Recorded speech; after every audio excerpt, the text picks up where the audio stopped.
Hello and welcome back. हम लोग पढ़ रहे थे नेशनलिज्म इन इंडिया और हम लोग पिछले वीडियो में हमने डिस्कस करा था सॉल्ट मार्च के बारे में, सिविल डिसोबीडियंस के बारे में। आज हम लोग डिस्कस करने वाले हैं कि जो पार्टिसिपेंट थे वो किस तरीके के मूवमेंट को अपने अपने हिसाब से देख रहे थे। कोई कपड़े के लिए लड़ाई लड़ रहा था, कोई प्लांटेशन के लिए लड़ाई लड़ रहा था, कोई ट्राइबल के लिए लड़ रहा था, कोई दलित के लिए लड़ रहा था।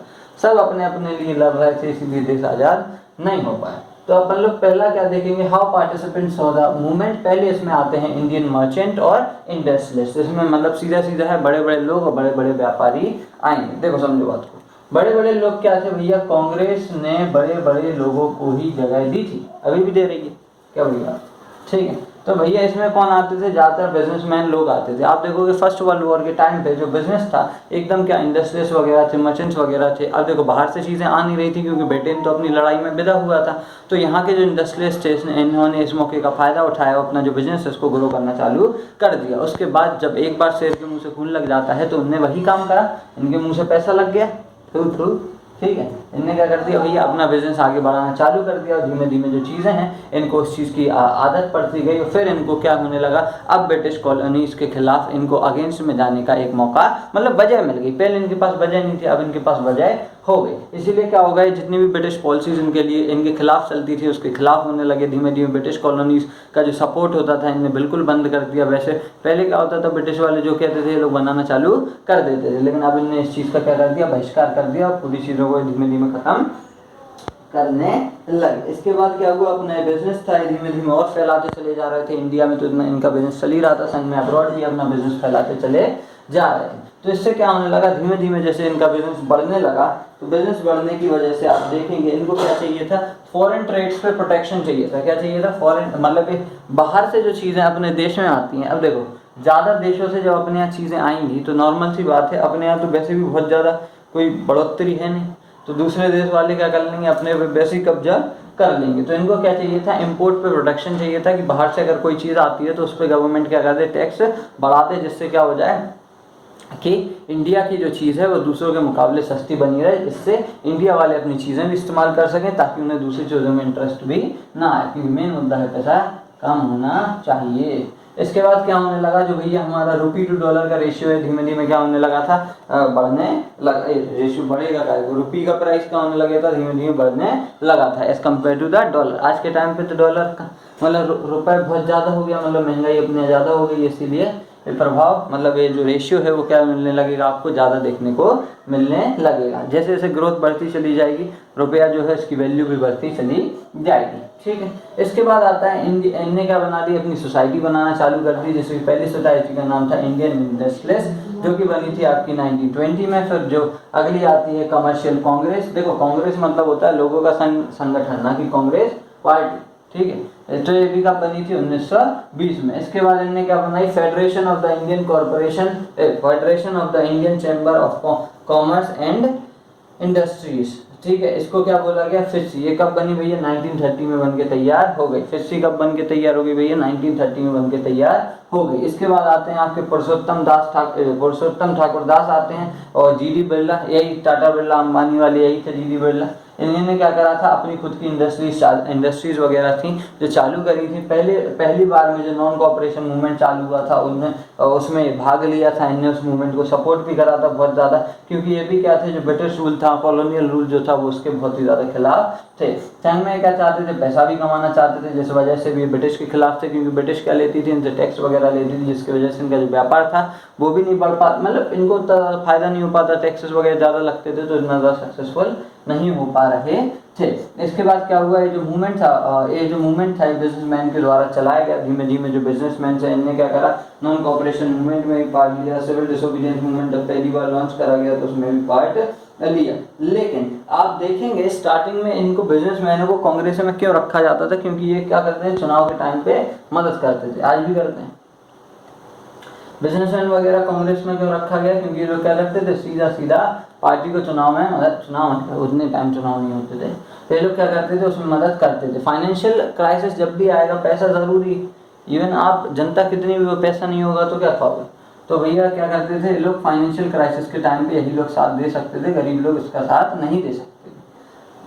झुंड आ सकता है लेकिन पैसा तो चाहिए ना, तो वो साथ कौन देता था, बिजनेसमैन देता था। इनको भी क्या चाहिए था भैया, खुद का स्वराज चाहिए था, आज़ादी चाहिए थी। किससे? फॉरेन ट्रेड कम हो जाए भैया, इनका व्यापार ज़्यादा बढ़ जाए, इन्हीं सारी चीज़ों को इनको ज़्यादा बढ़ोतरी चाहिए थी। इसी वजह से क्या मांग रहे थे? स्वराज मांग रहे थे और सिविल डिसोबीडियंस मूवमेंट में इनने पार्ट लिया था। लेकिन क्या होता है, जैसे ही आप देखेंगे फर्स्ट सेकंड राउंड तीनों राउंड टेबल कॉन्फ्रेंस में गांधी जी की नहीं सुनी जाती है, भीमराव अम्बेडकर को सेपरेट इलेक्टोरेट देने की बात चलती है, तो भैया यहाँ पे क्या हो जाता है, राउंड टेबल कॉन्फ्रेंस फेल हो जाती है इंडिया के हिसाब से, और जिसकी वजह से जो इंडस्ट्रियलिस्ट थे, कांग्रेस जो है इंडस्ट्रियलिस्ट का सपोर्ट खो देती है। इंडस्ट्रियलिस्ट क्या होते हैं, अपने पैर पीछे ले लेते हैं, मतलब civil disobedience movement and non cooperation movement से क्या हो जाते हैं, वापस हो जाते हैं। जिसकी वजह से अब बिजनेसमैनों को क्या लग रहा था कि कहीं ना कहीं क्या है, अगर दोबारा कॉलोनियल रूल उतने ही हिसाब मतलब उससे उतने ही चरम पे आ जाएगा तो जो हमारा बिजनेस है वो दोबारा ठप हो जाएगा और हमको फिर से जो नॉर्मल जिंदगी होती थी वही दोबारा जीनी पड़ेगी। यही एक टेंशन होती है अमीर आदमियों की। तो ठीक है, इसके बाद क्या हुआ भैया, इनको ये लगा कि जो मिलिटेंट एक्टिविटीज़ वगैरह चलती हैं अगर ये धीमे धीमे फैलने लगी, जो लड़ाई जैसे चलने वाली थी, 1930 का टाइम चल रहा था, 1939 से वर्ल्ड वॉर के आसार तो पहले से दिखने ही लगे थे, जैसे यूक्रेन और रूस में अभी अपन को दिखने लगे।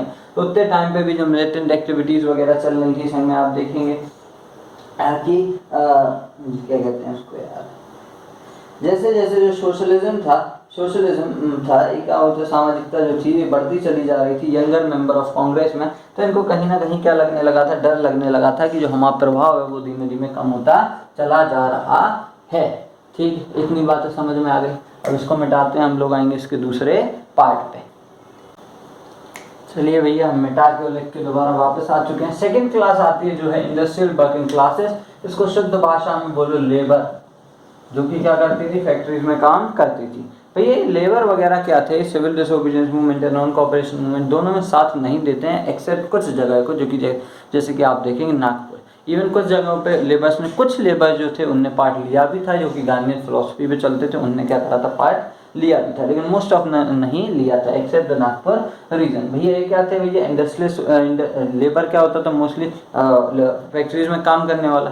तो अगर इंडस्ट्रियलिस्ट उसमें पार्ट ले रहा है तो नॉर्मल सी बात है, कांग्रेस किसकी सुन रही है, बड़े आदमियों की सुन रही है। एक गरीब नंगा पक्का टाइप का होता था, तो इसमें क्या होता था, इनकी बात कौन सुनेगा, और वही इनका मालिक ही जब उनके साथ है तो फिर इनके खिलाफ जाने का कोई सेंस ही नहीं बनता। तो ये चीज़ आ रही थी लेबर क्लास के संग में, इसीलिए लोग क्या कर रहे थे, ज़्यादा उसमें पार्ट नहीं ले रहे थे। आप देखेंगे इनने सिविल डिसोबीडियंस मूवमेंट या अंग्रेजों के खिलाफ आप देखेंगे स्वराज में अपनी तरफ से आंदोलन को चलाया, जैसे कि आप देखेंगे स्ट्राइक्स करी रेलवे वर्कर्स में 1930 में। लोग क्या हो जाते थे, रेलवे की पटरी पर बैठ जाते थे, लेटते नहीं थे वरना ट्रेन चढ़ भी जाती। संग में जो डॉक वर्कर्स होते थे, डॉक वर्कर भैया कौन होते हैं, जो भैया वो शिप जहाँ पे आती है, शिप यार्ड टाइप का, उसमें जो वर्कर्स होते हैं वो डॉक वर्क, मतलब जो डॉक जगह होती है जहाँ पे शिप आती है उसको डॉक वर्कर्स कहते हैं, मतलब वर्कर जो होंगे उनको डॉक वर्कर कहते हैं। 1932 में इनने भी स्ट्राइक कर दी थी। इसके बाद कुछ रीजन देखोगे, जैसे 1930 जो छोटा नागपुर टिन माइंस है, यहाँ पे जो लोग थे वो गांधी जी के नाम की टोपी पहन के, मतलब सफ़ेद वाली गांधी जी, नेहरू वाली टोपी पहन के,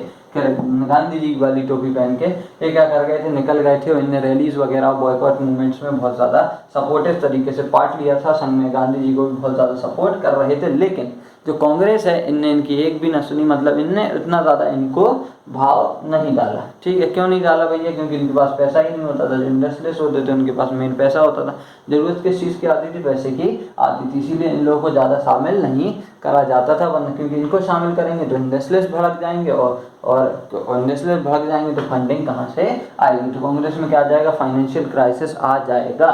खैर गांधी जी और नेहरू जितने भी अमीर हो, लेकिन पूरी फंडिंग खुद से नहीं कर सकते थे। आई होप इतनी बातें आपको समझ में आ गई होंगी। इसके बाद नेक्स्ट हम लोग पढ़ने वाले हैं वुमेन का पार्ट। ठीक, चलिए भैया अब हम लोग देखने वाले हैं how women participated in the civil disobedience movement, किस तरीके से वुमेन्स ने भाग लिया।